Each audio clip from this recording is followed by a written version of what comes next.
Happy New Year! Welcome to year 2026.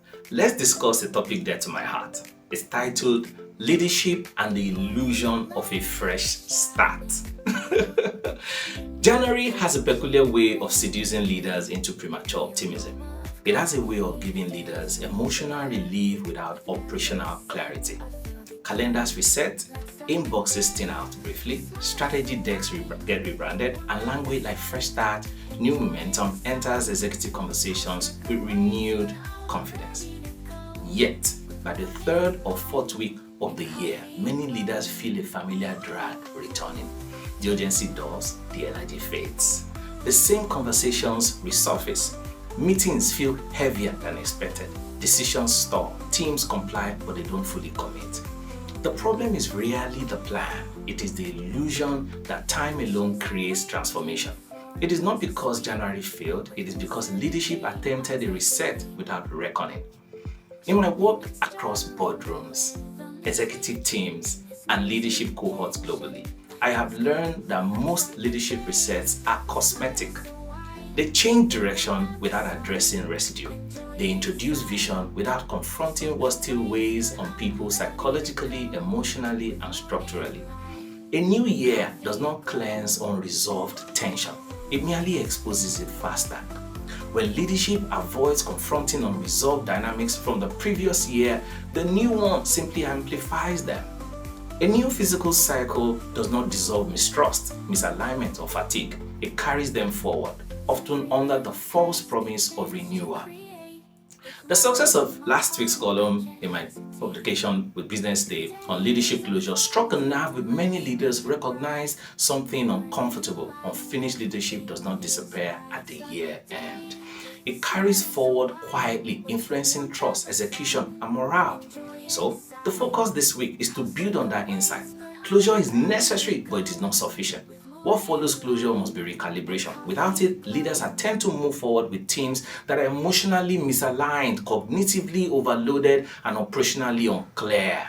That is not momentum. That is friction disguised as progress. So what organizations need in January is not motivation. They need alignment. Therefore, organizational psychology consistently shows that performance dips in the first quarter when leaders assume readiness instead of verifying it. People may nod in meetings, but internally they are reconciling unresolved questions in their minds. So, what actually changed? What stayed the same? What is safe to say now? What is expected but unstated? When leaders do not address these questions explicitly, employees answer them privately, often inaccurately, and alignment fractures silently. Early last year, I had the privilege of advising the executive committee of a financial services firm that prided itself on speed. Every new year, they unveiled ambitious priorities and demanded immediate execution. They launched January with a bold strategic pivot, complete with refreshed values and aggressive targets. On paper, it was compelling. However, the leaders never acknowledged the cumulative weight of last year's trade-offs, unkept promises, or unresolved tensions. Senior leaders were still carrying resentment from unaddressed conflicts the previous year. Middle managers were unclear about the shifting priorities, and frontline teams felt whiplash from constant change. People were being asked to sprint while still recovering from the previous marathon.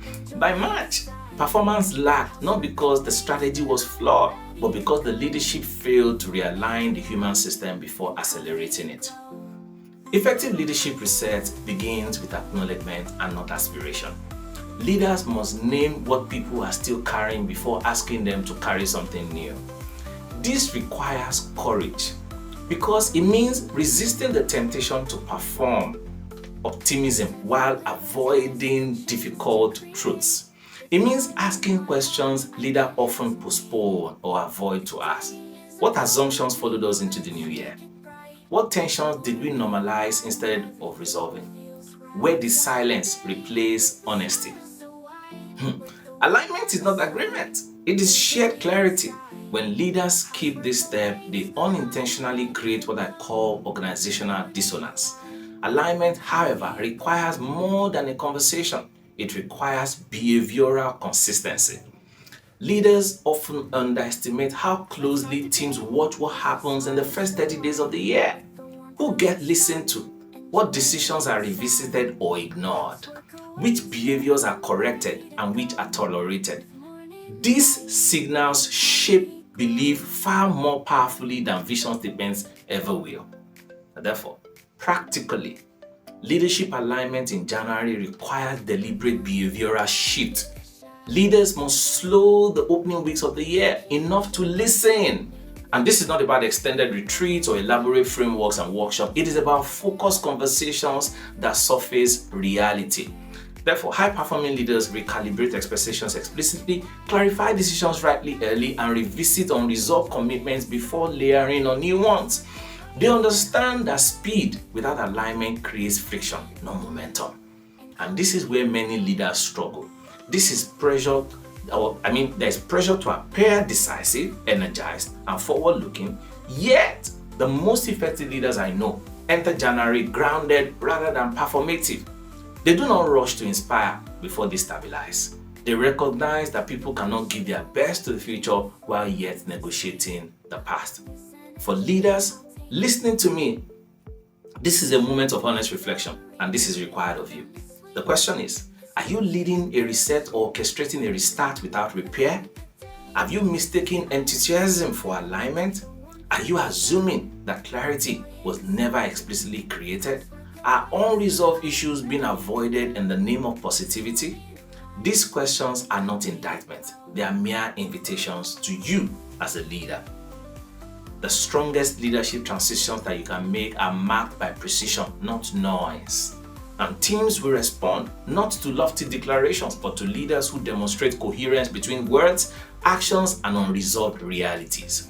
When leaders take responsibility for alignment, execution accelerates naturally because resistance just dissolves. My challenge to you is this. As the new year unfolds, the real leadership challenge is not how boldly you start, but how truthfully you recalibrate. And the quality of your leadership this year will hinge less on how compelling your strategy sounds, more on how grounded your leadership feels. This invitation this week is simple but yet demanding. Before appraising performance, ensure readiness. Before inspiring action, establish clarity. Before accelerating, recalibrate the human system you are asking to deliver results. My name is Toye Shobande. Thank you for listening to me. Bye.